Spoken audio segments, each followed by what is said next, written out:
వెళ్ళొచ్చు. మన కస్టమర్లు కొత్త కస్టమర్లు వచ్చారన్న, వాళ్ళందరికీ కూడా దసరాలో తక్కువ కాస్ట్, దసరా సేల్కి తక్కువ కాస్ట్ లో శారీస్ కావాలి. పెట్టుబడికి చీరలు కావాలంటావు. అదే కావాలంట. నీకోసం నాకు తెలుసురా, ఈ దసరా రాగానే నువ్వు నా దగ్గరికి వస్తావని నీకోసం తెప్పించే నీ కలెక్షన్ ఏదన్నా ఇదిగో వచ్చేస్తు చూడు.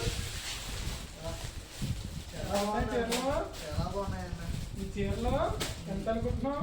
ఎంతన్నా? కేవలం 350 రూపాయలు ప్లస్ షిప్పింగ్. ఓ అంతే, జస్ట్ 350. ఇందులో మనకి 6 రకాల ప్యాటర్న్లు వచ్చాయి. ప్రతి ప్యాటర్న్ కి 8 రంగులు ఉన్నాయి. ఓకే. అలాగే ఇది పోచంపల్లి డిజైన్ వచ్చింది. ఓకే. ఇది ఫ్లోరల్ డిజైన్ వచ్చింది. చాలా బాగుందండి ఇది. నెక్స్ట్ బాందిని స్టైల్ వచ్చింది. నెక్స్ట్ ఫ్లోరల్ లోనే ఇంకొక pattern light colours English colours pattern వచ్చింది.